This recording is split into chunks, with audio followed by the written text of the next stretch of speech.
Recordáis que nos quedamos Con la viendo, paleta de Narmer.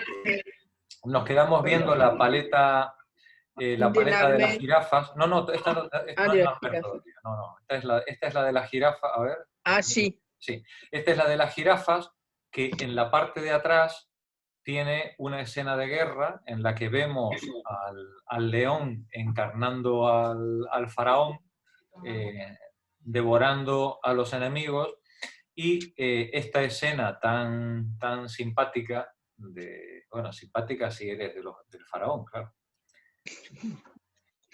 Si eres, si eres de los vencidos, no debe despertar gran simpatía. Con los cautivos llevados, fijaos el detalle, recordáis, el estandarte del faraón Sí. tiene bracitos y unas manos con las que lleva atados a los cautivos, ¿no? Una pregunta. Sí. ¿Es impresión mía o es que tienen rasgos marcadamente negroides? No, de impresión tuya nada. Vale. Marcadamente, pelo ensortijado, la nariz La nariz. grande, claro, evidentemente estamos ante una escena conmemorativa de guerra, Uh-huh. en la que el faraón está haciendo alarde de haber vencido sobre pueblos extranjeros, ¿no? Uh-huh. Seguramente nubios, gente del sur, ¿no? Probablemente. Pero bueno, habría que ver también cómo era el fenotipo de la gente en la época, ¿no? En todo caso, desde luego son extranjeros, porque el pelo ellos lo representan de una manera radicalmente diferente. Sí. Si miramos, veis que todos Enemigos. los enemigos, ¿no? Tienen Sí. esas características. No obstante, la barbita podría estar haciendo referencia a población palestina, siria, ¿no? de la zona del Sinaí o arriba, ¿vale? Entonces, que también tienen el pelo ensortijado, ¿vale? Uh-huh. Bueno, estos son prejuicios imperialistas, ¿no? Eso del pelo ensortijado lo puede tener cualquiera. Lo puede tener cualquiera. Hasta el león tiene el pelo ensortijado, ¿no? Pero bueno, prejuicios imperialistas aparte, acabábamos de ver esta escena y ahora Ahí, os iba a Jorge, hay una indicar... cosa que me llama mucho la atención en esa representación, Sí. y es que normalmente los egipcios, lo que son las piernas, el medio cuerpo inferior lo representan de perfil, como Sí. estos, la cabeza de perfil, los ojos frontales, como estos, pero los torsos los representan frontalmente. Sí. O sea, todas las imágenes que vamos a ver, Sí, sí. lo que es de media cintura hasta la cabeza es frontal, los dos brazos están a los lados y estos están perfectamente Están de perfil. Sí. Sí. Es curiosa, esta imagen es muy llamativa, precisamente, muy bien, Tony, muy acertado lo que estás diciendo, porque inclusive aquí, por ejemplo, que los tenemos caídos, ¿no? El cuerpo está girado, ¿no? El torso, como bien señala Tony, está colocado de frente. En general, todas las figuras, a ver si vemos alguna más, humana por aquí arriba, no recuerdo ahora si teníamos alguna. A ver. Por ejemplo, en esta paleta vemos también, a ver si puedo ampliar, efectivamente, aquí tenemos la figura de perfil, como señalaba Tony, pero el torso de frente, ¿no? Esta es la tónica general en la representación de la cultura egipcia a lo largo de milenios. Sin embargo, en este dibujo está llamativamente, muy bien Tony, llamativamente, yo no había caído en ese detalle, llamativamente puesto de de perfil, ¿no? Lo que quiere decir que no es que no sepan hacerlo, Sí, sino que obedece a un criterio no. el hacer los medios cuerpos de frontales. Claro. No, en absoluto. Sí, claro que saben hacerlo perfectamente. Lo que ocurre es que su criterio iconográfico, su manera de expresar simbólicamente la escena, quedó cristalizada de tal manera en las primeras dinastías que a partir de ahí todo el mundo siguió copiando la misma iconografía, pero no hay...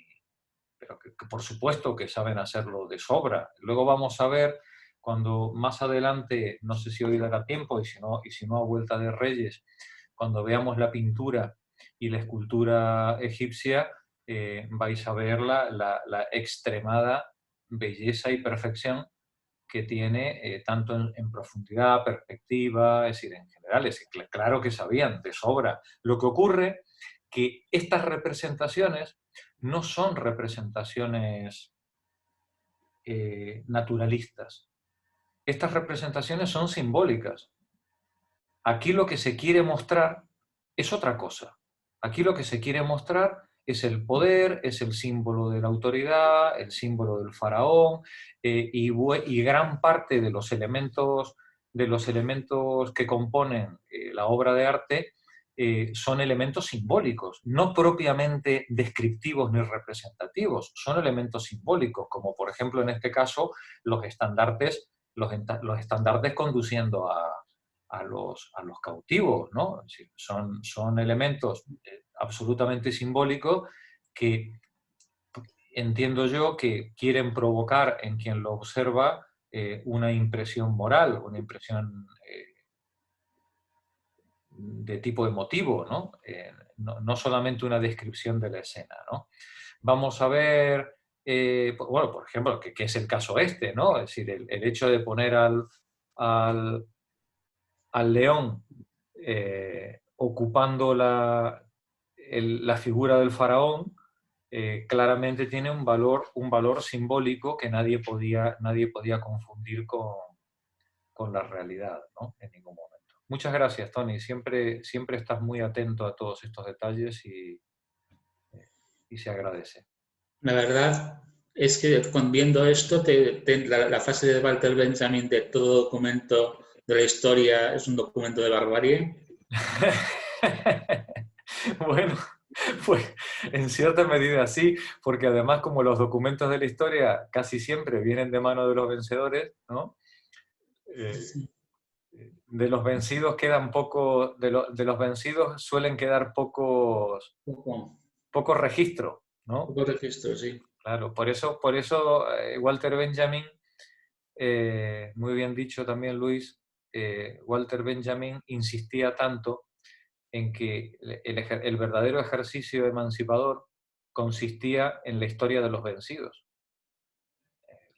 en conocer, en ser capaces de conocer todos esos momentos en los que tuvimos, en los que tuvimos otras opciones que no vimos, que no fuimos capaces de ver. Entre otras cosas porque en nuestro presente seguramente se nos están escapando sin que las veamos muchísimas salidas que dentro de 200 años o 500 años la gente dirá, pero ¿cómo eran tan burros? ¿Cómo se dejaron dominar de esa manera? ¿Cómo se dejaron aplastar de esa manera? Ya, claro, sí, es que claro, aguas pasadas, ¿no? Entonces Walter Benjamin justamente insistía en esa revisión histórica de la historia de los vencidos, que nos permitiera intuir, comprender todas esas oportunidades en forma de iluminaciones, hablaba él, esas iluminaciones que iluminando el pasado iluminan nuestro presente, o pueden iluminar nuestro presente y hacernos ver esas oportunidades perdidas. Eso es lo que hacemos en este seminario. Cuando decidimos con todas las compañeras poner en marcha esta aventura, la propuesta, muy modesta, a la medida de nuestras posibilidades, a la medida de los tiempos que tenemos, la propuesta muy modesta, pero muy ambiciosa al mismo tiempo, era comprender, tratar de comprender nuestro pasado, tratar de comprender esos momentos cruciales en los que nos equivocamos, los que eran como nosotros tomaron el camino erróneo, no para juzgarles, Dios nos libre de juzgar nosotros a nadie, ¿no? Sino para ver si de alguna manera esa experiencia del pasado podía arrojar luz sobre nuestra experiencia del presente y ayudarnos a comprender mejor nuestro tiempo. Comprender lo que fuimos para entender mejor lo que somos y lo que podemos ser. Ese sería el objetivo de este seminario. Gracias, Luis, por traer a Walter Benjamin. Casi nada. Algún día, cuando seamos mayores, haremos un seminario sobre Benjamin. Bueno, y aquí tenemos una paleta, otra paleta más, extraordinaria donde las haya, que tiene una serie de elementos simbólicos verdaderamente fascinantes. Voy a ampliar la imagen. Afortunadamente, como la tenéis, os pasé el PDF, podéis verla a toda resolución, lo que os dé la gana en vuestra casa. Esta paleta tiene una cara en la que no sé si veis las dos patitas, tres piececitos por aquí arriba de alguien que no sabemos quién es porque se rompió la paleta. Esta paleta también está construida en viñetas, como todas las otras, pero esta paleta tiene una serie de elementos simbólicos muy notables. Y probablemente se podría decir que constituye el primer registro, o así se interpreta hoy, el primer registro de la unificación del Alto y del Bajo Egipto. Esto que veis aquí abajo, que son 7 cuadritos, 4 veis, 4 arriba y 3 abajo, representa 7 ciudades. 7 ciudades. En el lenguaje jeroglífico o ese protojeroglífico o protoescritura anterior al jeroglífico que nos ha llegado, ¿no? En esta protoescritura, la paleta esta representa la conquista de 7 ciudades o 7 regiones por parte del emperador, del rey. Vemos que las ciudades están representadas por un dibujo de un recinto amurallado, con sus torrecitas y todo, ¿lo veis? ¿No? Y dentro del recinto está puesto en el nombre simbólico ideográfico de esa protoescritura el nombre de la ciudad. Son 7 ciudades diferentes, conquistadas ¿por quién? Parecen como a escudos. Parecen como escudos. Bueno, es la manera de representar el nombre, es como si hoy pusiéramos Valencia. Pues, ¿cómo se escribía Valencia? Pues bueno, pues dibujando... Los murciélagos y... Claro, dibujando la muralla, ¿no? Y dibujando dentro algún elemento simbólico que identificara la ciudad, ¿no? En este caso, pues no, parece un búho, esto que hay aquí, es decir, esta otra parece una garza, probablemente es alguna ciudad del norte, puede ser Buto, alguna ciudad del norte del delta. Esta de aquí, fijaos qué curioso. ¿Cuál? ¿Lo recordáis? A ver. Al símbolo K, al alma, al elemento de la vida, ¿no? Al elemento vital, ¿no? Aquí tenéis las dos manos sí, levantadas. Este otro es como una especie de flor de papiro, ¿no? De planta de papiro. En fin, cada una de las ciudades está representada con un elemento que la significa. Pero encima de la ciudad... Animales totémicos, ¿no? Animales que no son cualquier animal. Son las múltiples representaciones del faraón. en este caso el león. El escorpión, el león. El sí. escorpión, de donde la persona María Amparo que hizo este texto, ella deduce que es el rey, que esta paleta pertenece al rey escorpión, ¿no? Por la peculiar y única característica, ¿no? Tan peculiar, ¿no? Del escorpión aquí dibujado. Luego tenemos por aquí el pájaro este que parece un águila, pero aquí a la izquierda, en la parte de abajo a la izquierda, aquí, ¿qué es lo que tenemos? Los estandartes de Horus, estos mismos.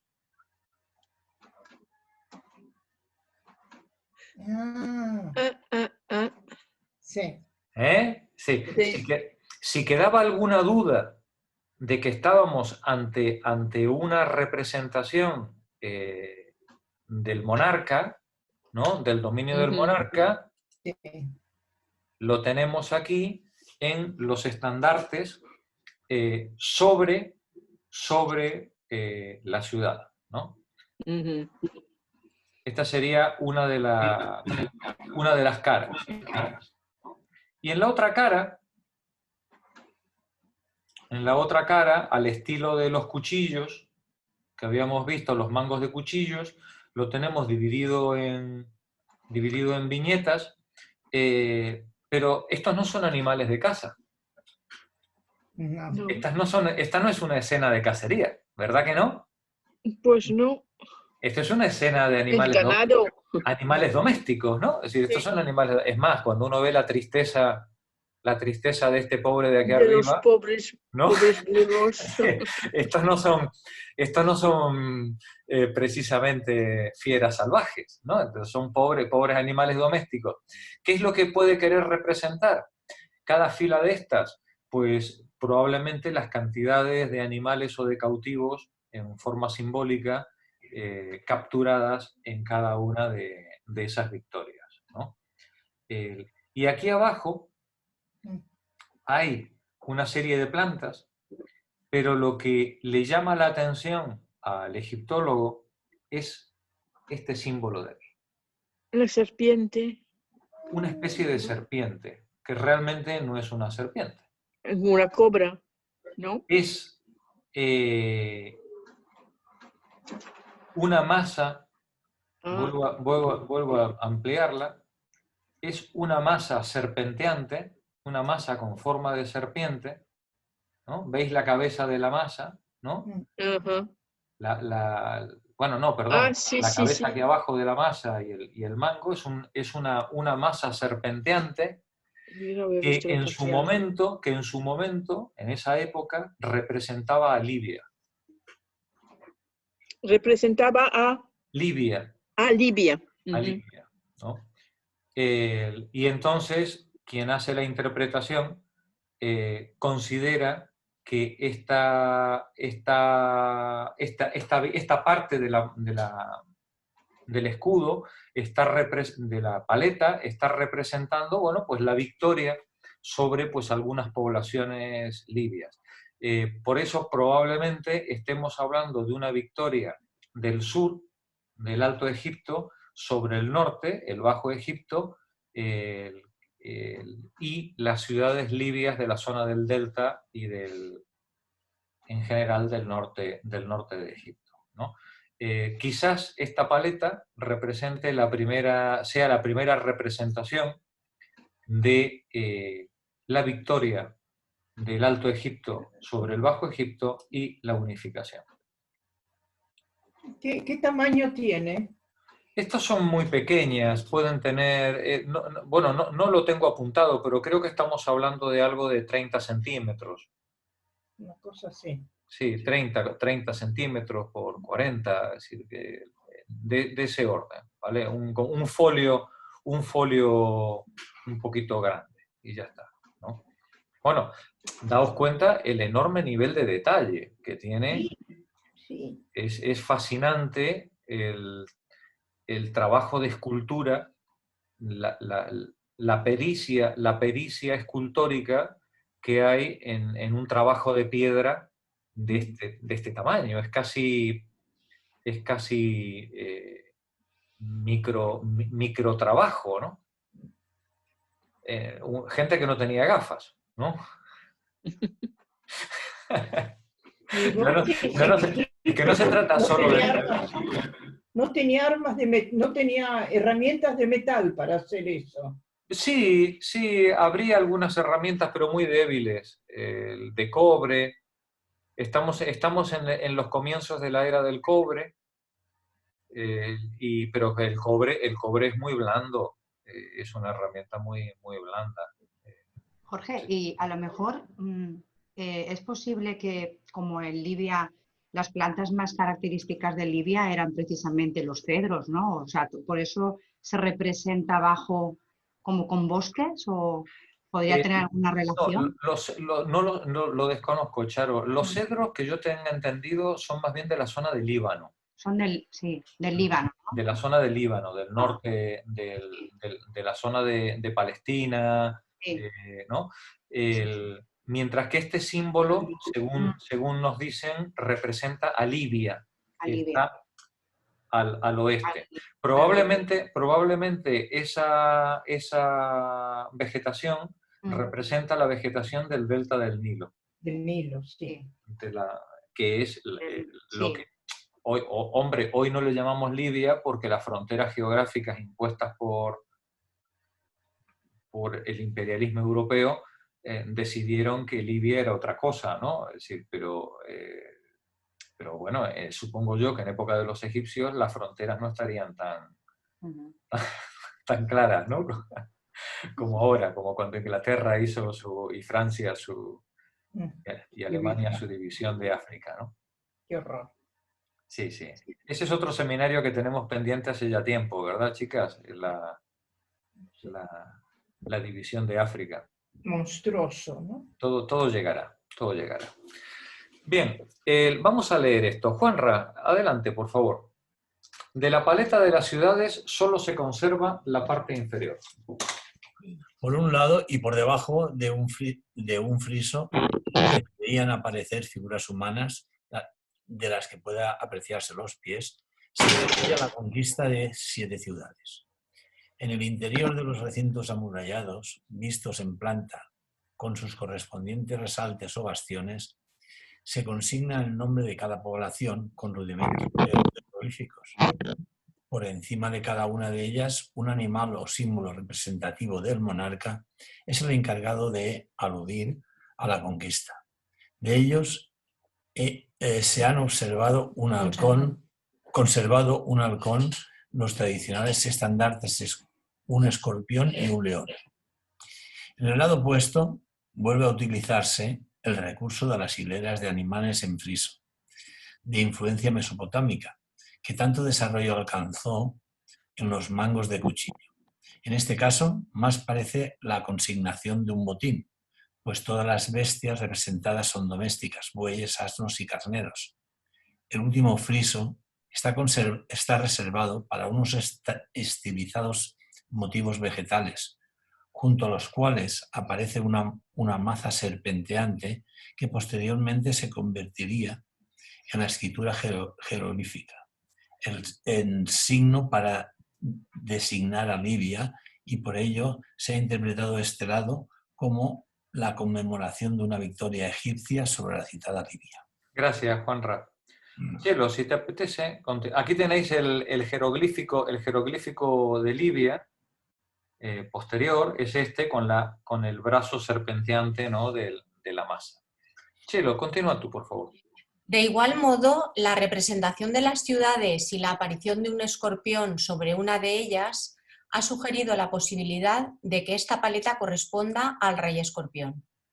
Si esta interpretación es correcta, la paleta de las ciudades constituirá el primer documento de la conquista y sometimiento del Bajo Egipto bajo el mando único de un monarca del Alto Egipto, Escorpión. Sin embargo, ha sido la paleta de Narmer, a la que tradicionalmente se atribuye la constatación de la unificación del Alto y Bajo Egipto, la primera representación simbólica de la unificación de las dos tierras bajo el poder dual del faraón. Su personaje fue Narmer, nombre no reseñado en ninguna de las fuentes para el estudio de la sucesión faraónica, motivo por el cual actualmente es considerado único representante de la denominada dinastía Cero. En esta paleta escutiforme han desaparecido los cánidos. En su parte superior hay dos cabezas de vaca, símbolos de la diosa Hathor, y semi-exentas que flanquean el sere con el nombre del faraón Narmer. Gracias, Chelo. Vamos a ver, antes de ver la descripción de la paleta, me gustaría que nos detuviéramos un ratito en contemplar su belleza, ¿vale? Os he puesto en el PDF, ocupando la página completa, la paleta por las dos caras, porque realmente es una pieza artística de una calidad excepcional. Nos dice la autora del texto que esta paleta tiene representada a la diosa Hathor en su extremo, en los dos extremos, con el nombre del faraón colocado en el medio.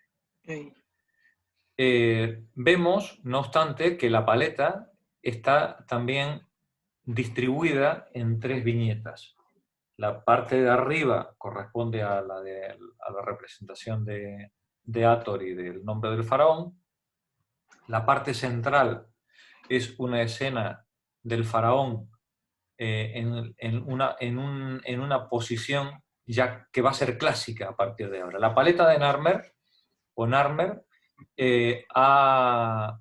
se puede decir que ha marcado estilo, ha marcado tendencia, ¿no? Es decir, esta manera de representar al faraón a partir de ahora será la manera clásica de representar el faraón durante los 3000 años siguientes. Esto es asombroso. Nosotros, nuestra civilización, que es víctima del prejuicio de la originalidad, no podría concebir jamás, no que algo dure 3000 años, no, que algo dure 6 meses, ¿no? En nuestra época nos suicidaríamos si salimos a la calle con el mismo atuendo que nuestro vecino, ¿no? Pues para un egipcio el ajuste a los cánones clásicos era un símbolo de autoridad, de poderío y de dominio sobre la cultura y sobre el territorio. En este caso, la imagen del faraón no solamente es clásica por su vestimenta, atuendo y posición, como bien marcaba antes Tony. El faraón está de perfil, pero el torso siempre de frente. Aquí tenemos varios elementos muy importantes. En primer lugar, el gorro. Es el del Alto Egipto, ¿no? El gorro del Alto Egipto, ¿vale? Este gorro del Alto Egipto le identifica como el faraón del Alto Egipto y está en posición de dominación. Tiene en su mano derecha una masa de guerra, y con su mano izquierda coge por los pelos a un vencido que está puesto de rodilla a sus pies. Vamos a ver detalles. Vamos a ver el diseño en su detalle. Os recuerdo que estamos ampliando, en este momento la ampliación de la imagen que tenéis delante vuestro está al doble o al triple de la realidad. De su tamaño real, ¿no? Para que tomemos conciencia del nivel de detalle artístico que ha aplicado el artesano, ¿no? que ha ejecutado esto. Prestad atención, por ejemplo, a las orejas de las vacas. A las orejas de las vacas, ¿no? El nivel de precisión con el que están diseñados las orejitas, o el nivel de precisión con el que está diseñado el plumaje del halcón, ¿no? Es fascinante la belleza. O esto que tiene el halcón en una mano, fijaos qué gracia, ¿no? El halcón tiene una pata. Y una mano. El halcón... Sí. Es como este halcón es como el pato Donald, ¿no? Que tiene patas, pero también tiene manos, ¿no? Para hacer las cosas, ¿no? Está cogiendo con la mano una cuerda. Fijaos el detalle con el que está representado el trenzado de la cuerda, ¿no? Pensad en el aumento que estamos aplicando en este momento a la imagen.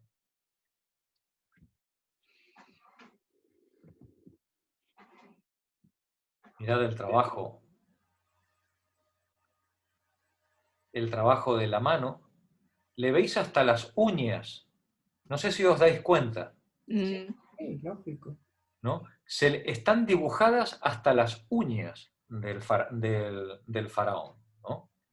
En este trabajo en piedra. Es fantástico, ya sabéis, ya os lo dije en la sesión anterior, me fascina el personaje que lleva las sandalias. Me parece... Pero es que además de llevarle las sandalias, le lleva el mate. No sé si os dais cuenta que lleva una pava. Sí, bueno, el mate. lleva una pava para cebarle el mate al faraón en la mano derecha. Fantástico, ¿no? Solo un egipcio se le podía ocurrir algo así. Mirad el nivel de detalle de...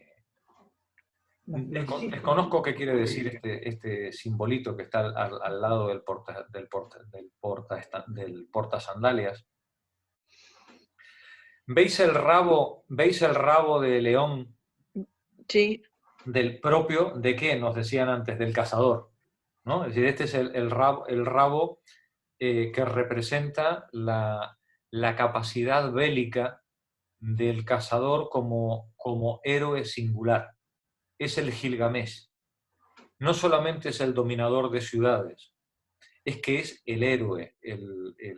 Estamos todavía en una instancia de la evolución civilizatoria en la que el líder sigue siendo representado como un héroe singular al estilo, pues que luego veremos de Aquiles, ¿no? De Ulises, Agamenón, ¿no? Los héroes que entablan combate y vencen por sí mismos. Los ejércitos que les siguen son ejércitos que le siguen porque admiran en este hombre no al jefe, sino al líder, que no es lo mismo, ¿no? Mirad el detalle con el que están dibujadas la falda, la ropa. Y finalmente, aquí tenemos varios detalles curiosos. Este señor que está vencido, veis que tiene una pelambre y una barba similar a este dibujo de aquí arriba, ¿vale? Y este dibujo de aquí arriba tiene encima 6 plantas, 6 tallos, pero claramente esta representación no es figurativa, es decir, aquí está tratando, el diseñador de esta paleta está expresando de forma simbólica aquí otra cosa, que no es la figura propiamente dicha que estamos viendo. Pareciera, luego lo vamos a leer, que lo que estamos viendo en esta representación, de arriba a la derecha de la paleta, es el poder del emperador, representado en el halcón, en Horus, que coge con una brida al enemigo vencido. Y ese enemigo vencido está representado en estas flores, en estas plantas de papiro, que representa al delta del Nilo. De donde la representación completa de esta escena sería el momento de sojuzgamiento del delta del Nilo por el rey Narmer. En la parte de abajo de la paleta, finalmente, tenemos a dos, veis otra vez el mismo pelo, veis el mismo corte, estos van todos al mismo peluquero, ¿no? Este tiene el mismo corte de pelo que tenemos arriba, y aquí tenemos a dos enemigos que huyen despavoridos, probablemente vencidos de la ciudad conquistada. Esto es lo que representa, digamos, la primera, o sería la interpretación de la primera cara de la paleta. En la cara de atrás volvemos a tener la misma representación de la vaca a ambos lados con el serec del rey en el centro, pero aquí la escena es tremenda. Voy a ampliar la imagen.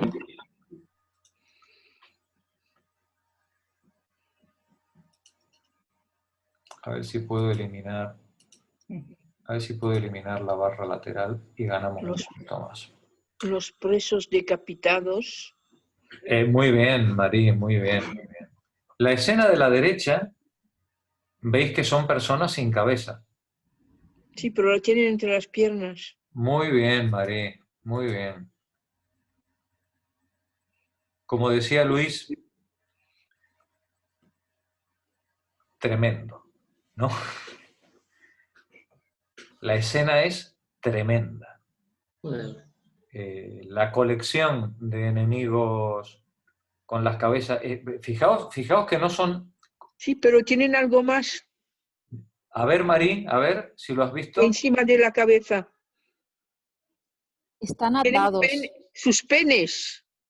Están atados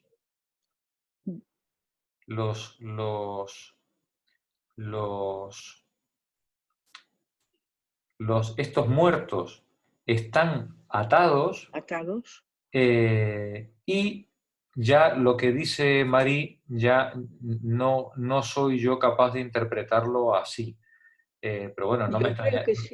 No me parecen los penes, ¿no? Que se los hubieran cortado, ¿no? Cortado y puesto en la... Cortado y puesto encima de la cabeza de sombrero. Sobre todo, lo más nítido es el primero a la izquierda. El primero y el segundo. Y bueno, y quizás el tercero también se ve con mucha claridad. De todos modos, es llamativo. A favor del argumento, el último tiene el pene en su sitio y no lo tiene encima de la cabeza.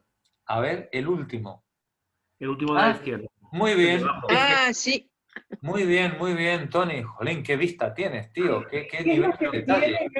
No entendí. ¿Qué es lo que tiene? ¿El último? El último tiene el pene en su sitio y no está encima de la cabeza. Sí. Todos los demás han sido vasectomizados. Bueno, cuando pensás que Leopoldo lo hacía en Bélgica, en el Congo belga también. Eso es. Hace poco. Hace bien poquito. Bueno, pero luego, como decía Pepa, llama la atención, lo más impresionante de la escena es que están atados. Sí. No es gente, no son enemigos que han muerto en combate. No. Han sido ejecutados. Ejecutados. Claro, son gente que ha sido presa y ejecutada. ¿Sí, los comían? No. No. Estos no. Estos no eran. ¿Y los barquitos arriba y todo eso? Este barquito arriba lo que da a entender que estos prisioneros ejecutados provienen de una batalla naval. Interesante. Provienen de una batalla naval. ¿Y este de acá, el de la casita ahí? ¿Este de aquí de la izquierda? Sí. No sé decirte. Parece un nombre. parece un nombre. Probablemente es el nombre del rey, dibujado en jeroglífico. Bien. Sí, y esto de acá que salía en el otro también, que parece como un ganchito. Esto de aquí. Estos Sí. son los estandartes. Estos son los estandartes que en este caso son 4, ¿no? Los dos estandartes de Horus, el tercero, el de Anubis, y el otro, el de Min, creo que es el otro. Una de Parece las los Boy Scouts. Sí. Aquí tenemos entonces a un alto funcionario que va detrás de los portaestandartes, y detrás del alto funcionario tenemos al faraón, otra vez con el que Al Narmer con su nombre. Y el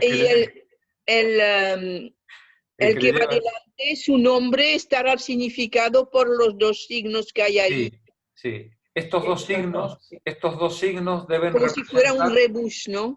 la jerarquía, seguramente, el tipo de, el cargo, la jerarquía del personaje. Y aquí otra vez el de las sandalias con el mate, ¿no? Detrás. Sí. ¿Y este de acá qué es, no sabés? ¿Perdón? Esto que está acá a la derecha, no sé cómo, encima del alto funcionario. Este es el nombre del faraón. Es una de las maneras de representar. Narmer. Sí, es una de las maneras de representar. De hecho, lo tenemos aquí, ¿lo ves? No, yo hablo de este, ¿no? No del cuadrado, ¿eh? No, claro, pero ves que este dibujo que está aquí arriba, sí, es el mismo que está aquí. Sí, y este chiquitito acá. Bueno. El de las flores, el de la flor. No, a la derecha. Ahí, es ese. Este de aquí, ¿no? Esto es lo que entendemos que debe representar la jerarquía o el título del señor que está debajo. Ah, entiendo. Y anda con boleadoras, parece. Anda con boleadoras. Anda con boleadoras, muy bien. Sí, y la florcita de nuevo ahí, ¿eh? Sí, la florcita, por lo menos en el texto, creo que no está explicada. Creo que hay elementos simbólicos que forman parte de una interpretación muy libre. Bueno, y luego la viñeta de abajo vuelve otra vez a colocarnos a dos señores que están sujetando dos especies de leones. Sí, pero leones con el cuello, leones con un cuellos de jirafas. De jirafa, es una especie de hidra, una especie de... son dos animales mitológicos, ¿no? Ficticios, que probablemente vienen a representar el poder de dos zonas sujetas, ¿no? Es la escena. Y por debajo, nuevamente, antes, en la paleta de antes teníamos a un león machacando a un vencido, y aquí tenemos a Hathor, ¿no? Aquí tenemos a Hathor, bueno, Hathor o sí, o no. No, pues este tiene rabo, este Hathor no puede ser. Este será pues algún toro, ¿no? Algún toro que de alguna manera pues está representando el poder del faraón. ¿Sobre qué? Pues nuevamente sobre una ciudad murallada. Una ciudad murallada. Una ciudad murallada. Bien, pues vamos a ver, visto esta magnífica escultura, vamos a ver la descripción que nos da la autora. Espérate, ¿de qué época es? Esto estamos hablando del 3100, 3200 antes de nuestra era. Esto tiene 5000 años de antigüedad. Increíble. ¿Y dónde lo encontraron? ¿No sabes? Esto pertenece a una tumba del Alto Egipto, en una ciudad, en una localización que se llama Abidos. Abidos. Sí. Abidos, a mitad del río Nilo.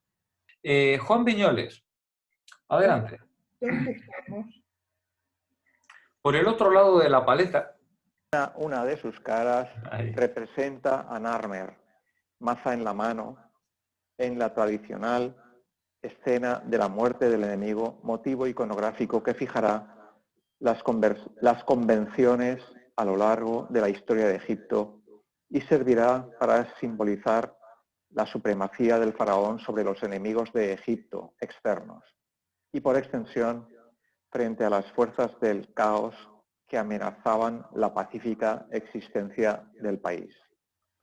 Narmer es representado de pie, sujetando por el pelo a un enemigo arrodillado frente a él, al que obliga a girar la cabeza para mirarlo. Con el brazo derecho empuña la maza en alto, dispuesto a golpearle. Junto a la cabeza del cautivo se reseña en jeroglíficos su pertenencia al nomo del Arpón, el nomo séptimo del Bajo Egipto. Aquí tenemos, atención a esto. Sí. Esto que veis aquí a la derecha, Ujú. ¿no? Es la representación, nos dice la Del autora, nombre. de un nomo, de una región, ¿no? Del Bajo Egipto. ¿Vale? Adelante, Juan. El faraón luce la tradicional cola de perro y la corona blanca del Alto Egipto. A su espalda y como único representante de su séquito aparece el portasandalias del rey. Gracias, Juan. Rosa, ¿te apetece leer? Bien. Por encima del prisionero. Perdón. Por encima del prisionero, un halcón presenta ante el rey el símbolo del sometimiento del Bajo Egipto. Esta ave, representativa del dios Horus, está personificada mediante una mano que... Ahí. Esta mano de aquí. ¿Vale?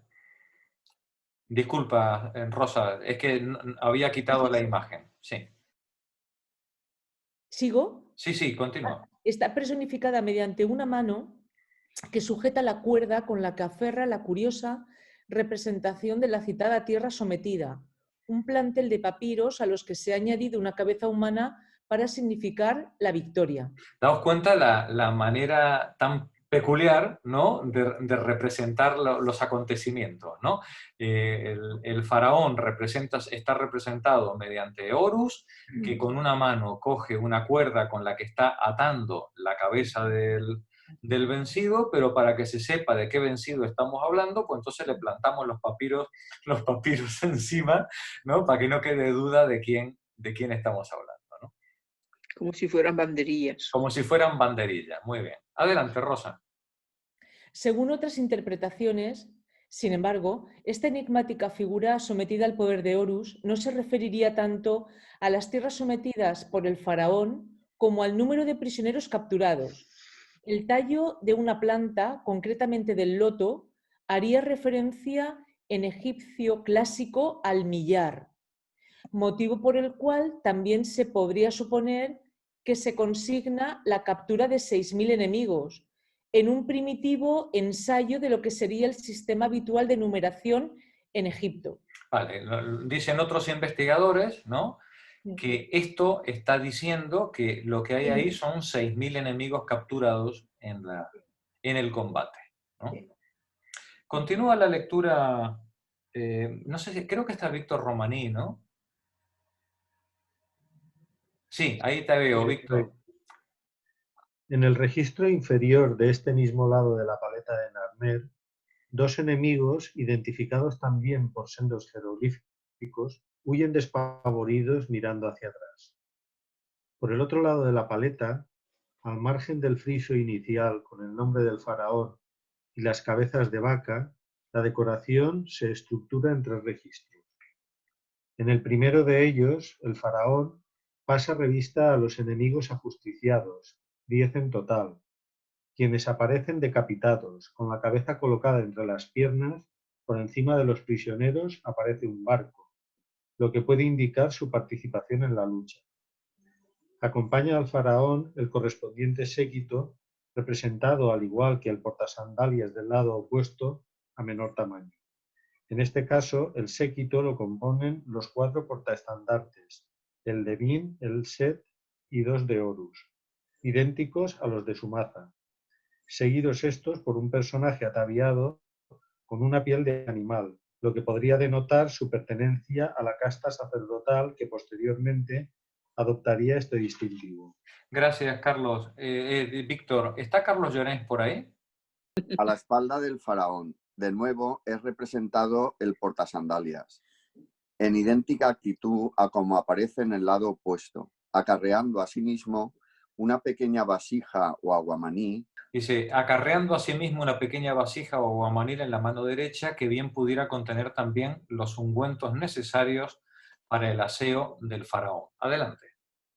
Todos los funcionarios aparecen junto a su nombre, reseñado en jeroglíficos, al igual que el del propio monarca, a quien vuelve a identificarse al margen de las insignias reales y el encabezamiento correspondiente entre los símbolos de Hathor.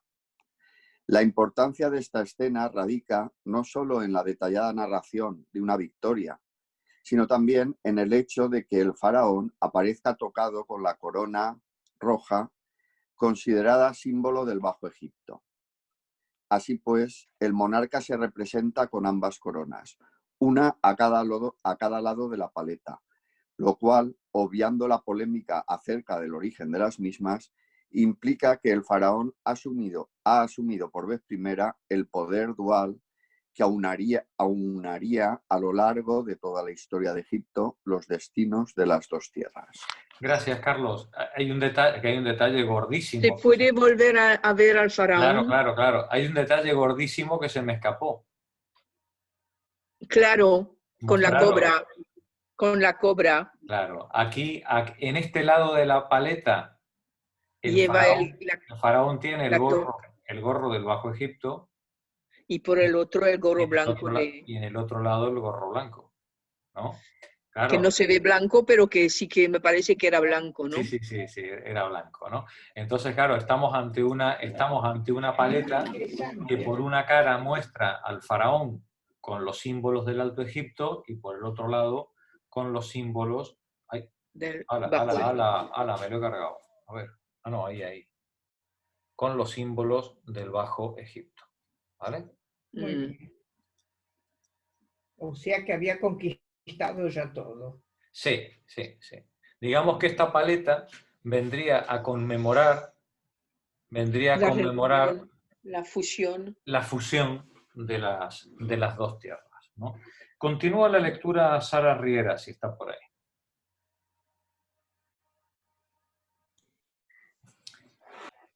En el segundo registro se repite el tema de los animales imaginarios que ya aparecieran en la paleta de Hieracómpolis, en este caso con sus largos cuellos entrelazados para formar la cazoleta central en una composición de gran belleza. En este caso, los fantásticos animales se hallan sometidos mediante una cuerda que sujetan dos personajes. Esta escena se ha interpretado tradicionalmente como símbolo de la unión del Alto y Bajo Egipto, un precedente del Sematawí que más adelante aludiría a al tan trascendente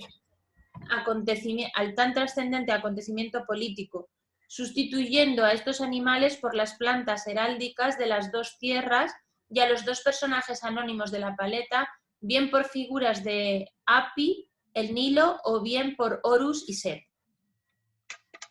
Por debajo de esta representación simbólica, en el último de los registros, el rey, personificado de nuevo como un toro, cornea las murallas de la ciudad al tiempo que arrolla y pisotea a otro enemigo.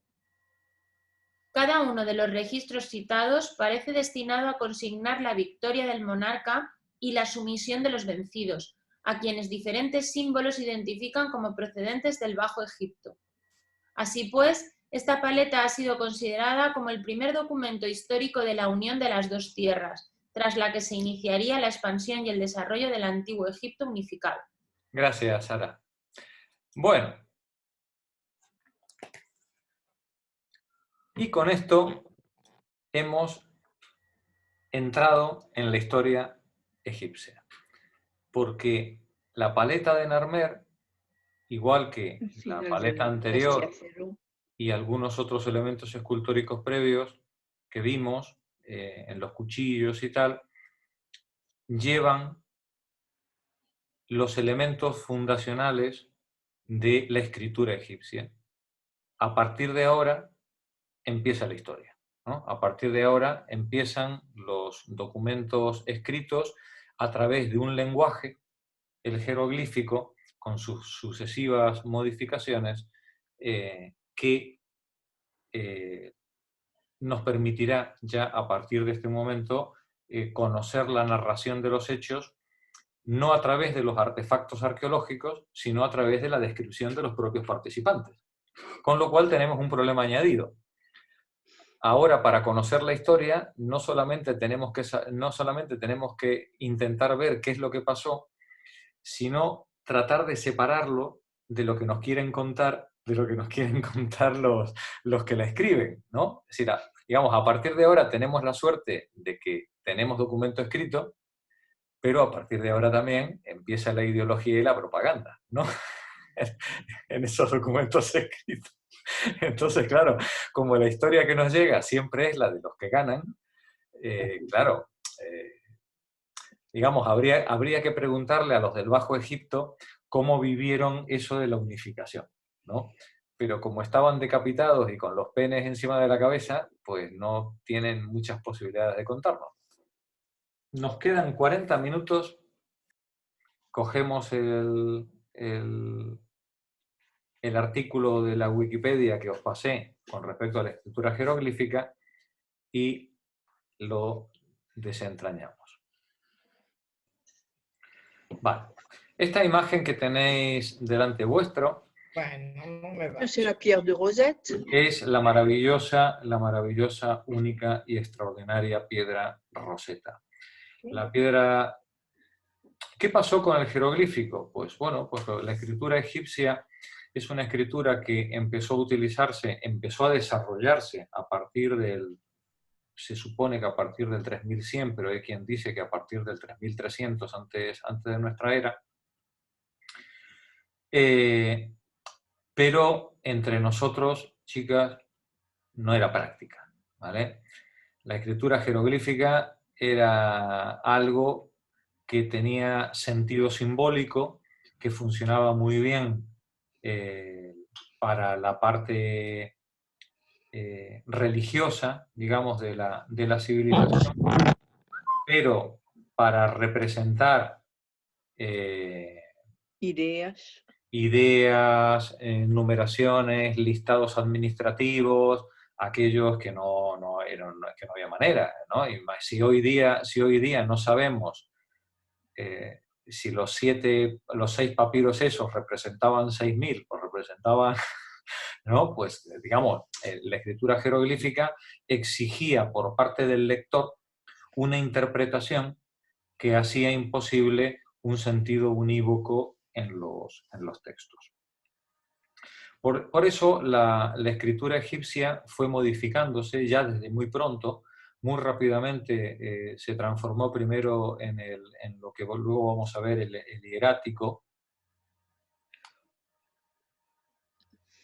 A ver si encuentro...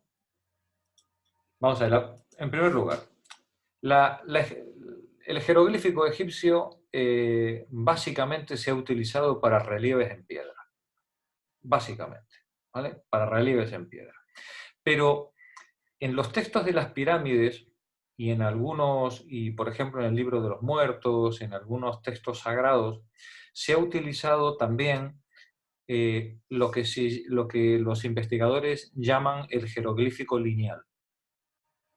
Daos cuenta la enorme distancia que hay entre esto que estáis viendo y la paleta de Narmer, ¿no? Los dibujitos serán parecidos, pero no tiene nada que ver una cosa con la otra. Cuando llegamos al jeroglífico lineal, estamos hablando de una técnica de utilización del signo, del jeroglífico, que en vez de utilizarse en piedra, se utiliza sobre madera o sobre papiro. y por tanto es más cursivo, es más, se hace con tinta, no a cincel y martillo, ¿no? Y permite otro tipo de expresiones que se irán desarrollando. Permite un uso que es el que aparecerá a partir de ahora, un uso fonémico del símbolo. Es que se pasa a la fonética, bueno, a la fonética, al rebus para representar ideas. Efectivamente, ¿no? Primero tenemos que los signos representan conceptos y luego esos signos empiezan a representar sonidos, ¿no? Que es lo que permite pues, ir transliterando la lengua hablada, ¿no? Convertir la lengua hablada en algo escrito que luego el lector pueda reconstruir de una manera relativamente unívoca. Pero para ello no basta el símbolo, no basta el signo, hace falta también un determinante.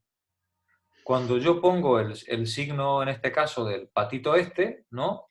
Yo estoy hablando del pájaro. Estoy hablando del pato o del sonido. Entonces se pone un Necesito signo. Necesito un signo que el lector sepa que si estoy hablando del pato bicho o estoy hablando del pato sonido, ¿no? En este caso, ¿no? Por ejemplo. O del río, del Nilo, de lo que sea, ¿no?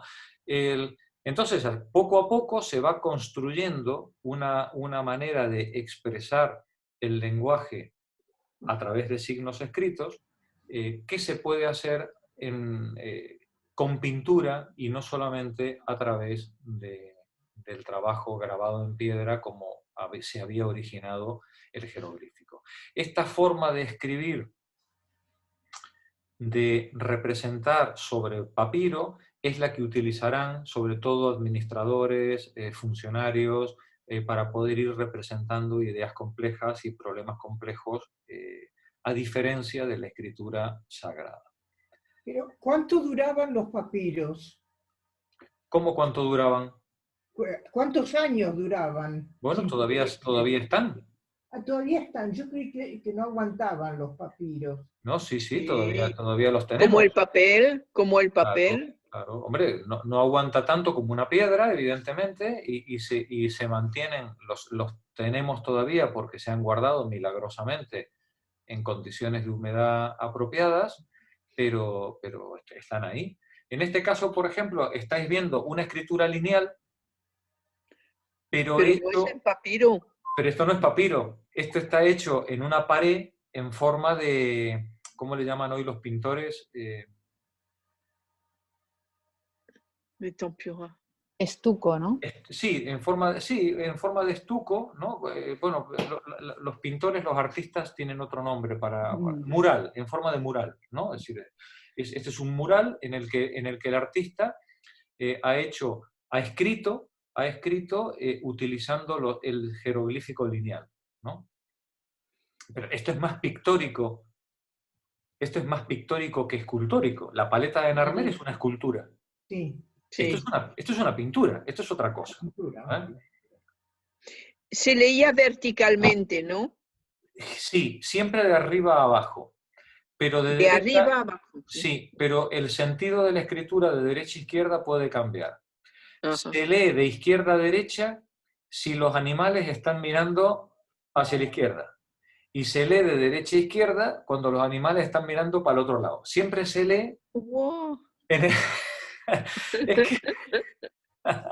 Siempre se lee en el sentido en el que están los dibujos. Donde miran los animales, ¿no? Claro, donde miran los animales. Pero este tipo de lineal no era suficiente y entonces los funcionarios terminaron simplificando mucho la simbología, dando lugar al hierático, que fue finalmente la forma de escritura que se utilizó a lo largo de toda la historia egipcia.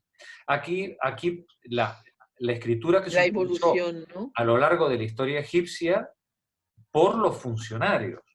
El templo, los sacerdotes, siguieron utilizando el jeroglífico lineal o el grabado en piedra propio de la primera época. ¿vale?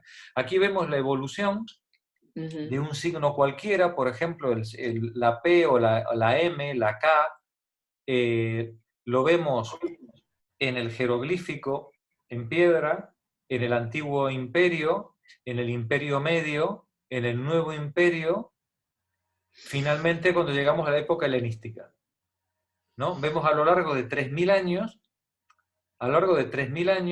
cómo el signo va modificándose y simplificándose y buscando unos rasgos cada vez más cursivos, ¿no? Y finalmente la escritura demótica, que es la más, ¿cómo decirlo?, popular, ¿no? Aunque no era del pueblo, ni mucho menos, pero bueno, la que era la más regular y la más simple de todas las formas de escritura. Vemos, por ejemplo, la M, cómo empieza siendo un búho, ¿no? un halcón de estos, no sé exactamente qué es, ¿no? Y vemos cómo va transformándose hasta ser una raya. Sí. ¿No? Termina siendo una raya. Lo mismo la letra K, por ejemplo, ¿no? La vemos aquí, la evolución, hasta que finalmente, ¿qué es lo que se está intentando? ¿Qué es lo que se procura? Pues tener unos signos que se puedan caligrafiar, que se pueda coger una pluma con una mano y pintarlo, ¿no? Y no tener que estar haciendo una obra de arte pictórica cada vez que tengo que poner una letra, ¿no? Aquí tenemos un ejemplo de hierática sobre papiro. Lamentablemente la foto no es de gran calidad. Pero esta parece ser escrita horizontalmente, ¿no? Sí, aquí está escrito horizontalmente. Sí.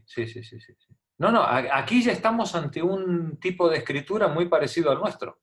El jeroglífico, en el hierático, ya ha adquirido todos los rasgos de una escritura cursiva, como la que podemos utilizar nosotros.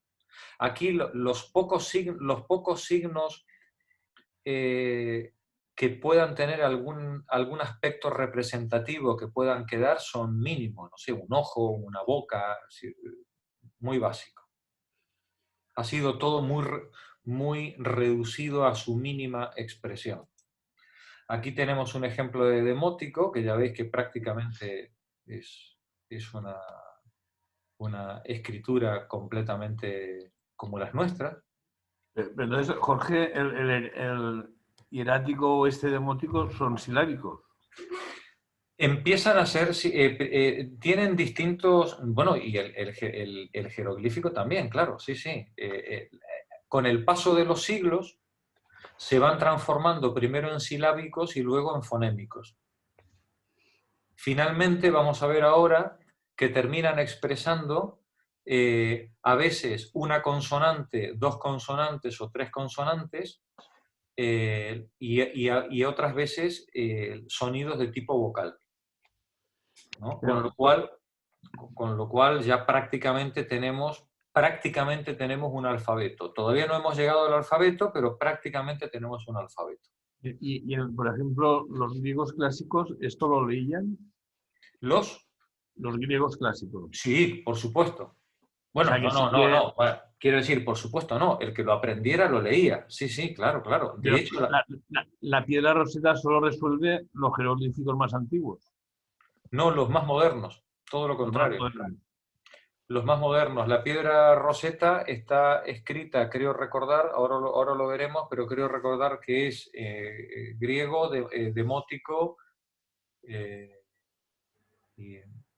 Sí, griego antiguo. No sé si es copto o el copto, me parece que el copto. ¿No? Copto creo que sí. Entonces, claro, la piedra roseta es un diccionario fantástico, ¿no? Porque tiene el mismo texto expresado en tres lenguas. El jeroglífico se siguió utilizando prácticamente hasta el siglo III de nuestra era. Sí. Lo que ocurre es que se utilizaba de forma ritual.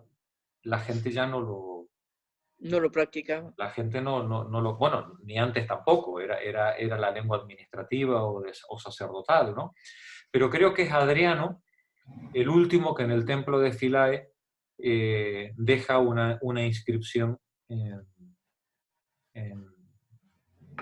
en jeroglífico, porque ya los cristianos ya consideraban este tipo de cosas como algo obsceno que debía ser demoníaco, ¿no? Eliminado. Aquí tenemos otra evolución del jeroglífico. En este caso, el meroítico, que es la de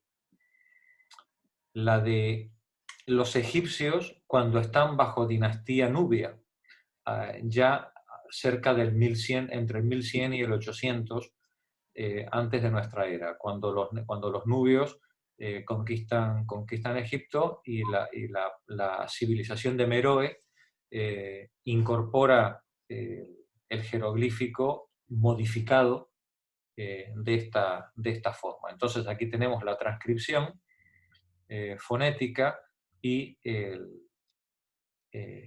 signo, ¿no?, que ellos utilizan. Lo vemos en demótico y en meroítico, ¿vale?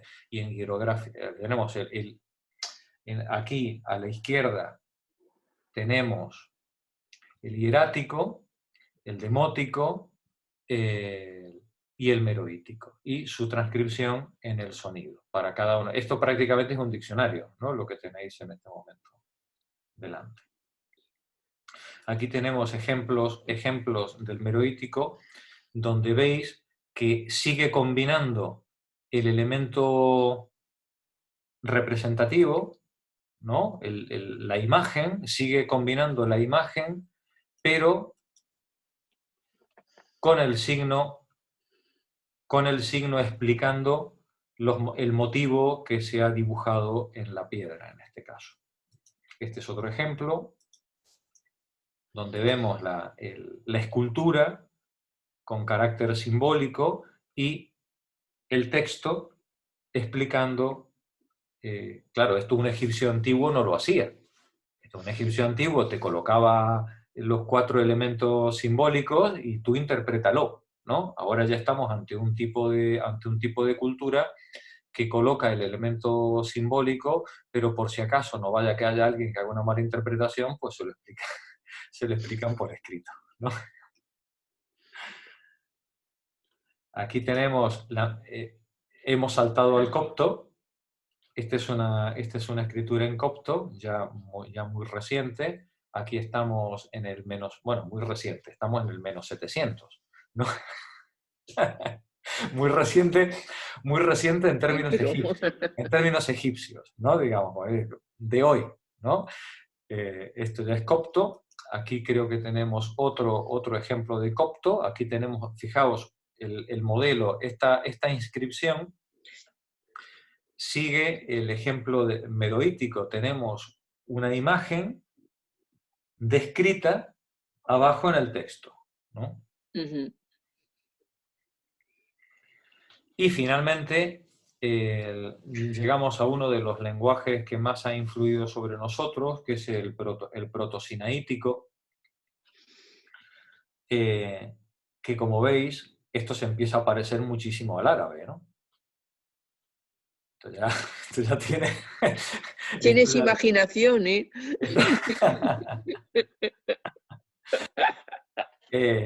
Y en última instancia, todas las lenguas que nosotros hoy tenemos, que todas provienen, este tronco central es el fenicio. Sí. El fenicio es una adaptación del hierático y del demótico a la lengua fenicia. Y los fenicios son los que muy probablemente influyeron en todas las lenguas modernas. Entonces vemos, por ejemplo, cómo la A, esto ya es alfabeto, ¿eh? Esto ya estamos, bueno, no es del todo, no es verdad, porque el alfabeto es el griego, ¿no? Pero bueno, pero en cierta medida es el alfabeto, y aquí tenemos, por ejemplo, cómo los fenicios escribían A, recordemos que en griego la A minúscula, esta es la A mayúscula, pero la A minúscula es muy parecida, ¿verdad? Es la alfa, ¿no? En latín la A, en hebreo, fijaos qué parecida también es el signo inclinado, ¿no? Y el árabe, que no tiene absolutamente nada que ver, ve tú a saber cómo llegaron los árabes desde esa escritura, desde esa simbología hasta la suya. Hay otros signos que sí se parecen más, pero bueno, se ve que los árabes tienen una trayectoria diferente y desde luego mucho más moderna que las otras. ¿Puedo decir una cosa? Sí. Sí. Vale. Los que entienden un poco de francés, en los tres videos que he puesto de arte, en el primero están explicando cómo se pasó de los jeroglíficos a la escritura fenicia. Ah, interesante. Has colgado algo en el grupo. A través de los arameos, que hubo un grupo de arameos que fueron a trabajar no sé qué en arquitectura o en cosas ahí en Egipto, y luego cuando se fue, ahí es donde adaptaron fonéticamente la escritura de los rebus de jeroglíficos a su dialecto arameo, y volvieron a su tierra. Y como ahí estaban los fenicios, lo copiaron y así pasó a los griegos antiguos y luego al latín. Muy bien. Bueno. ¿Lo mandás, Marifrance? Así lo podemos Yo lo he colgado hace 2 días en el WhatsApp son tres reportajes de arte. Bueno, me voy a fijar. Del canal Arte, y lo que pasa es que no lo he encontrado con subtítulos españoles. Sí, muy difícil, sí. Bueno, vamos a leer, si os parece bien, vamos a terminar de comprender bien la escritura jeroglífica. Creo que os va a gustar mucho el artículo, está muy bien hecho. Alfonso, dispara. Los jeroglíficos fueron un sistema de escritura inventado por los antiguos egipcios. Fue utilizado desde la época predinástica hasta el siglo IV. Los antiguos egipcios usaron 3 tipos básicos de escritura: jeroglífica, hierática y demótica. Esta última corresponde al periodo tardío de Egipto. La escritura jeroglífica constituyó probablemente el sistema organizado de escritura más antiguo del mundo y era utilizada principalmente para inscripciones oficiales en las paredes de templos y tumbas. Con el tiempo evolucionó hacia formas más simples, como el hierático, una variante más cursiva que se podía pintar en papiros o placas de barro, y aún más tarde, y debido a la creciente influencia griega en el Cercano Oriente, la escritura evolucionó hacia el demótico, fase en la que los jeroglíficos primigenios figuran bastante estilizados, produciéndose la inclusión de algunos signos griegos en la escritura. Vale, gracias, Alfonso. En el libro, cuando leamos después de Reyes el texto de Chester Starr, vais a ver que Chester Starr atribuye, dice, ¿por qué los egipcios no hacían cuneiforme? Pues porque los egipcios no usaban arcilla. Los egipcios utilizaban la piedra o el papiro, ¿no? Entonces la cuña, la forma de escribir en cuña que utilizaban los mesopotámicos, a un egipcio pues no le era práctico, no le era útil, ¿no? Bien, aquí vemos un ejemplo de jeroglífico en la imagen que tenemos a la derecha. Nos dice que es logográfico, que su época es del 3200, el uso del jeroglífico desde el 3200 antes de nuestra era hasta el 400 después de nuestra era, y vemos que el jeroglífico dio lugar al hierático, al demótico, al meroítico, al copto, al protosinaítico y finalmente al fenicio. Y del fenicio a todas las lenguas modernas que utilizamos actualmente, ¿no? Si pincháis en cada uno de esos enlaces más adelante, en estas vacaciones, vais a poder acceder al hierático, al demótico, al meroítico, al copto, ¿no? A cada uno de ellos con sus explicaciones muy interesantes todas. Estaba leyendo Alfonso Sigales. Etimología. Etimología, sí.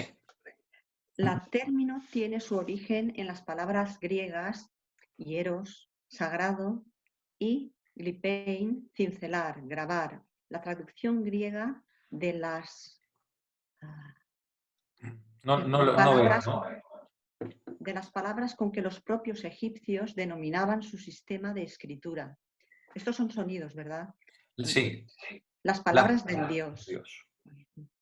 Apenas los sacerdotes, los miembros de la realeza, los altos cargos y los escribas conocían el arte de leer y escribir valiéndose de esas señales sagradas.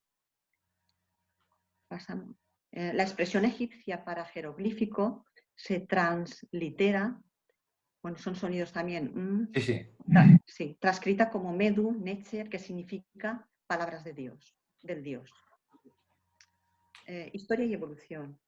Se estima que la escritura jeroglífica se comenzó a utilizar hacia al menos 3300 aproximadamente, en la misma época en la que surgió la escritura cuneiforme en Mesopotamia. Fue empleada durante más de 3600 años, pues la última inscripción conocida se graba el 24 de agosto de 394 y se encuentra en el templo de Philae. Philae, creo que sí. Durante muchos años se consideró que la muestra más antigua de escritura jeroglífica egipcia era la paleta de Narmer, encontrada durante unas excavaciones en Hieracómpolis, la moderna Kamal-Amar, en la década de 1890, que fueron datados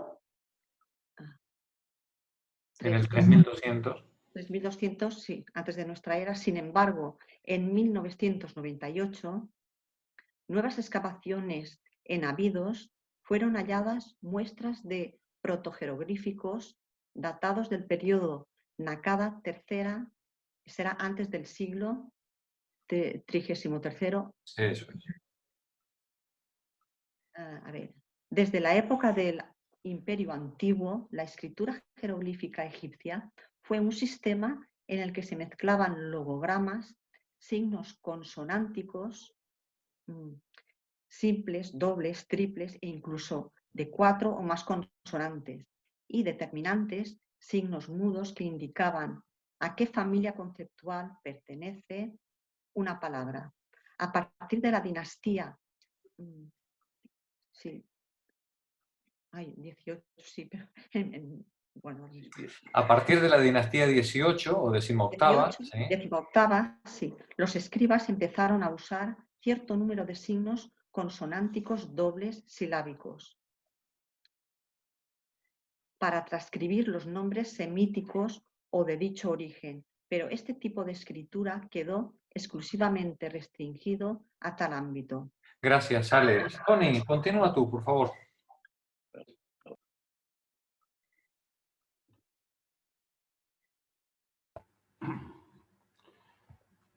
Los símbolos eran también figurativos.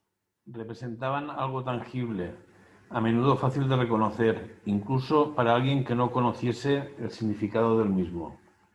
Y es que para diseñar la escritura jeroglífica, los egipcios se inspiraron en su entorno, objetos de la vida cotidiana, animales, plantas, partes del cuerpo, etc. Durante el antiguo Medio y Nuevo Imperio se calcula que existían alrededor de 700 símbolos jeroglíficos, mientras que en la época grecolatina su número aumentó a más de 6.000. 6.000, sí. Imposible memorizar todo eso, ¿no? Adelante. Los jeroglíficos se grababan en piedra y madera, o bien, en el caso de la escritura hierática y demótica, con cálamo y tinta sobre papiros, ostraca o soportes menos perdurables. El empleo de los jeroglíficos grabados se limitaba a los dominios en los que la estética o el valor mágico de las palabras adquirían relevancia. Fórmulas de ofrendas, frescos funerarios, textos religiosos, inscripciones oficiales, etc. La escritura hierática era de grafía más sencilla, reservada a documentos administrativos o privados y generalmente utilizada sobre papiro, ostracón, fragmentos cerámicos e incluso tablillas de madera. Los egiptólogos las distinguen de los llamados jeroglíficos lineales que se pintaban sobre los sarcófagos de madera y en los textos del Libro de los Muertos. Los jeroglíficos lineales conservan el aspecto figurativo de los jeroglíficos grabados, pero los trazos son mucho menos precisos que estos últimos. Gracias, Tony. Rosario, continúa tú.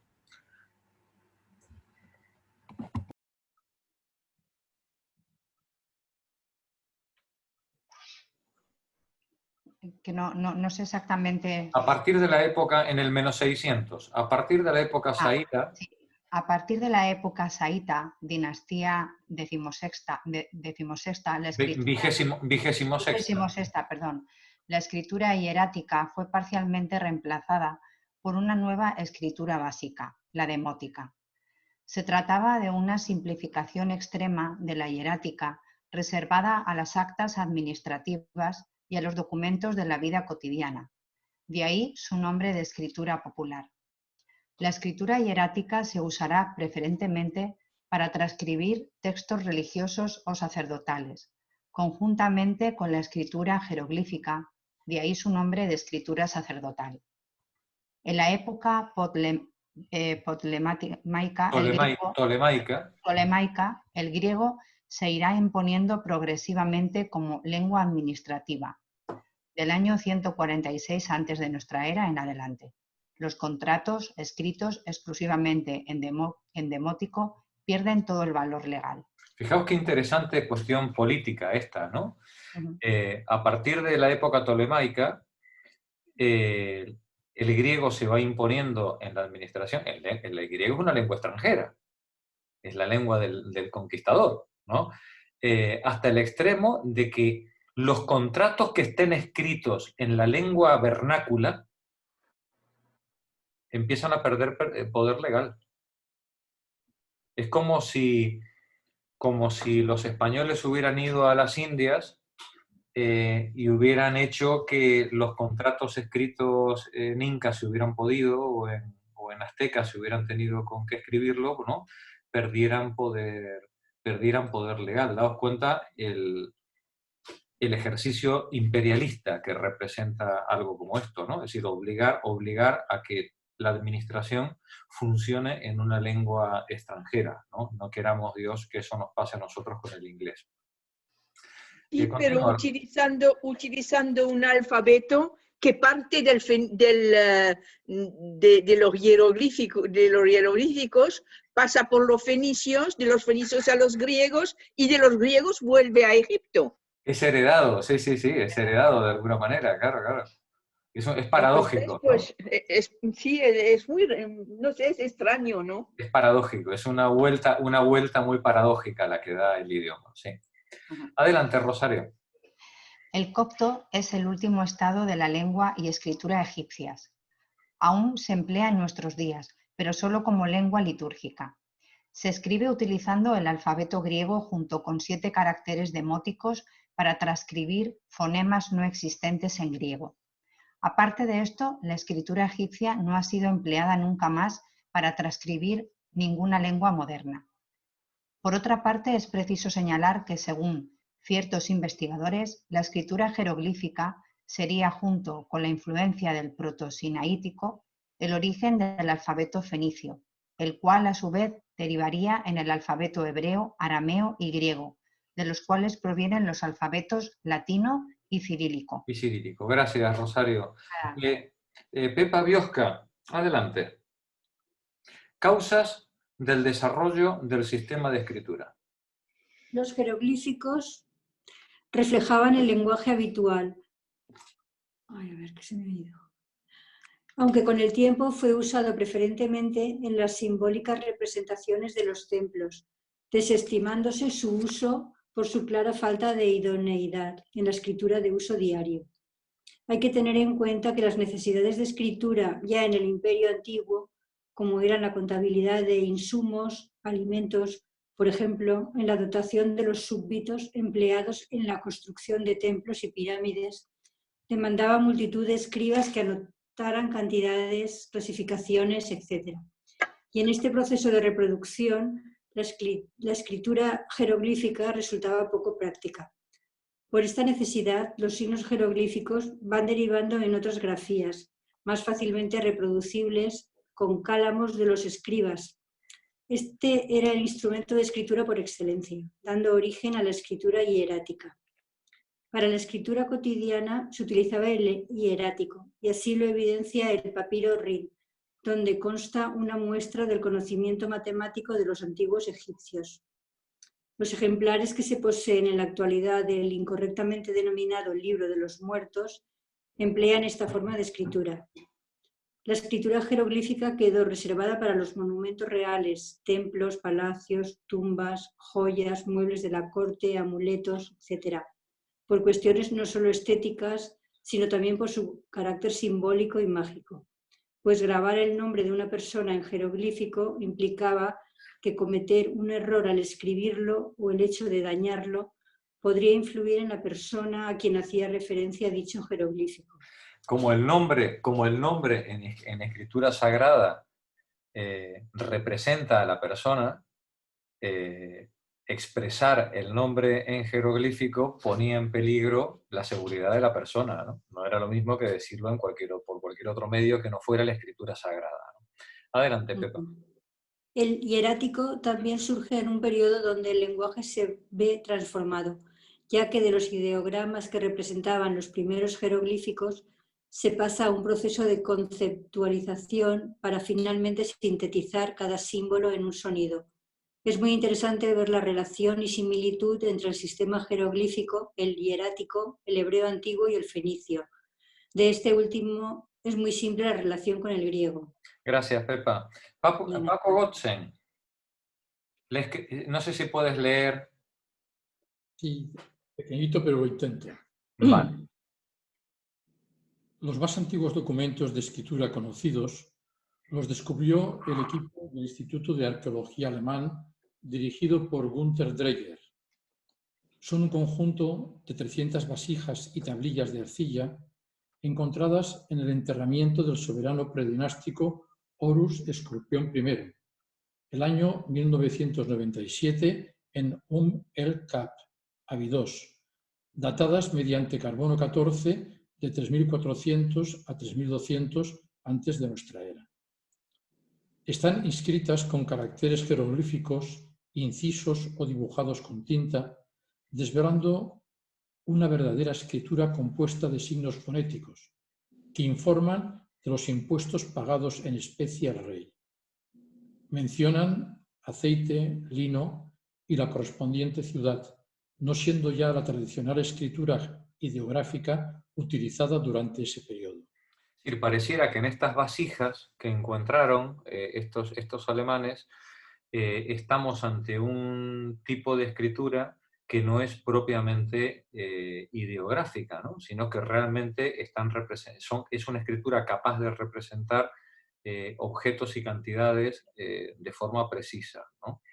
Es una sorpresa. Estamos en 1997, como quien dice, ¿no?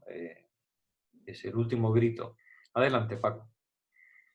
Recientes descubrimientos han encontrado los jeroglíficos más antiguos monumentales en la roca en la zona de El Cap, que datan de alrededor de 5.200 años.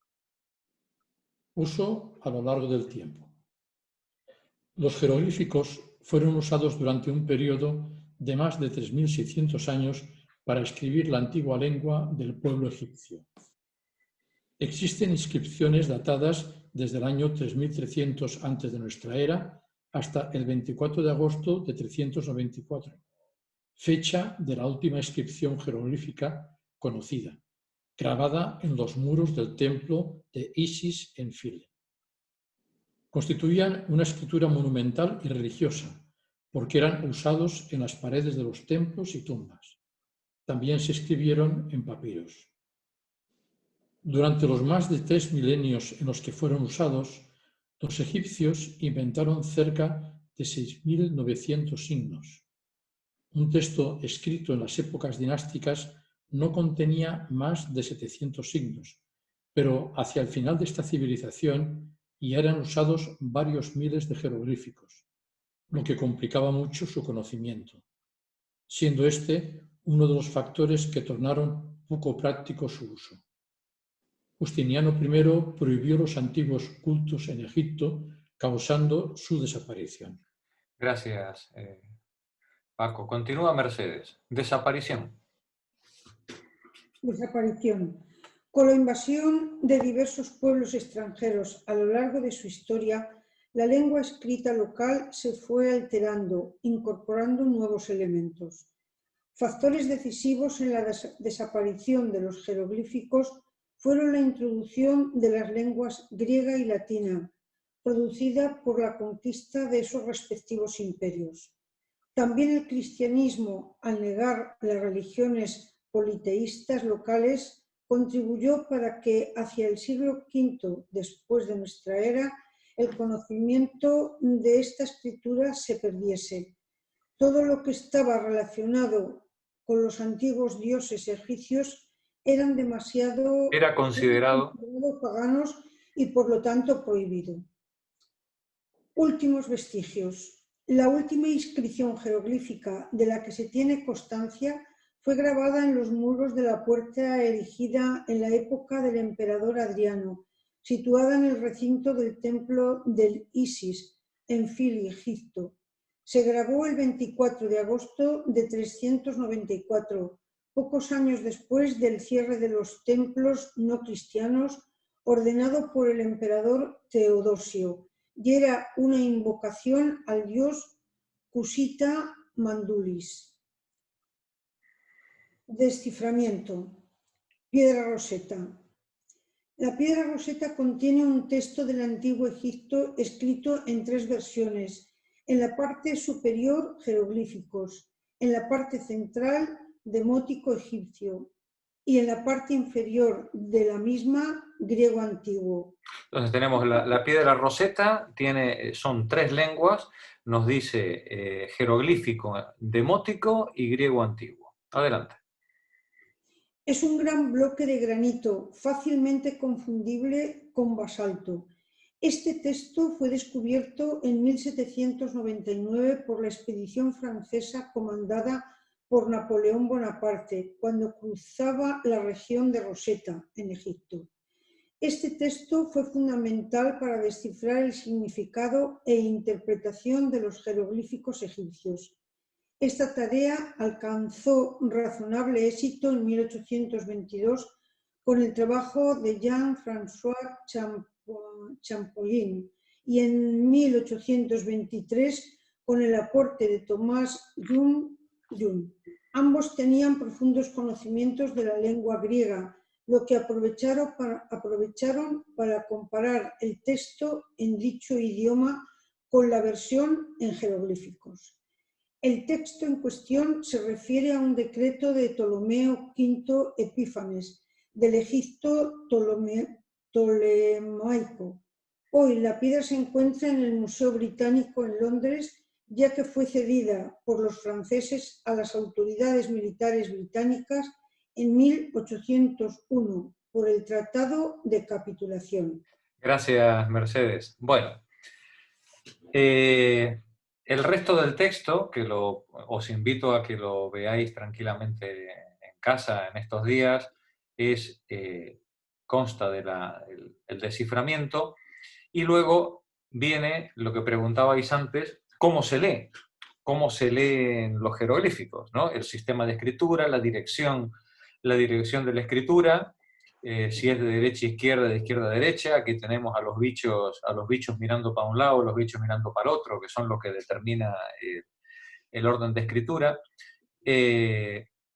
y por tanto, cuando aparecen los signos unidos, se deben leer, en este caso, ¿veis el hacha este que está mirando hacia la izquierda?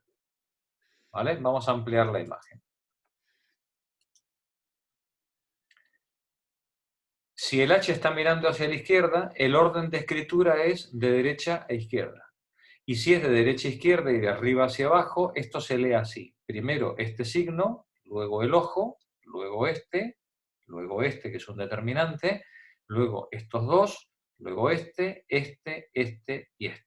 ¿Vale? Es decir, siempre de derecha, en este caso, porque el H está mirando hacia allá, de derecha a izquierda y de arriba hacia abajo. Tipos de signos, ideogramas y fonogramas.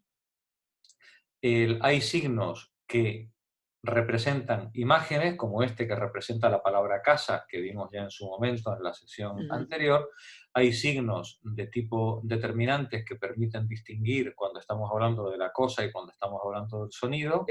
En este caso, este es el que representa el ideograma. Y finalmente hay fonogramas, y esos, digamos, signos que representan sonidos. Hay sonidos unilíteros, bilíteros, trilíteros y con más de 3 consonantes. Cada uno de estos signos tiene una representación, representa fonéticamente algo. Y en el caso de los unilíteros, que es sería lo más parecido, preguntaba antes Tony, decías, ¿no? Entonces es como un alfabeto. Bueno, en cierta medida, ¿no? Porque no termina de serlo. Porque en el caso de los unilíteros, en este caso, pues tenemos signos que representan sonidos muy parecidos a nuestras vocales o consonantes. No están todas, porque seguramente no las usaban, no tenían muchos sonidos que nosotros usamos y seguramente sonidos que ellos tienen, nosotros no los tenemos en nuestro alfabeto. Y entonces vemos cómo con cada una de estas figuras se puede construir un fonema. Bueno, y aquí los bilíteros, los que son de tipo con 2 consonantes o más, en este caso 3, y con más de 3 consonantes. Y aquí esta parte me hizo gracia, y la podéis ver también, con respecto a la ortografía, pues tampoco les preocupaba mucho a los egipcios lo de la ortografía. Es decir, con este sistema de escritura, pues oye, pues si en vez de un signo pones otro parecido, pues mientras se te entienda, pues tampoco nadie se iba a enfadar contigo. Bueno, y hasta aquí hemos llegado. Pues bien, Jorge.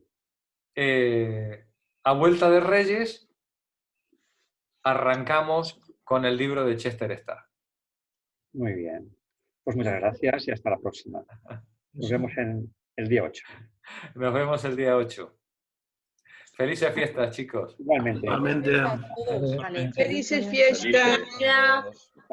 Felices fiestas, adiós. Felices fiestas. Adiós. Saludos para todos. Adiós, adiós. Cap d'any a todos. Buen Cap d'any.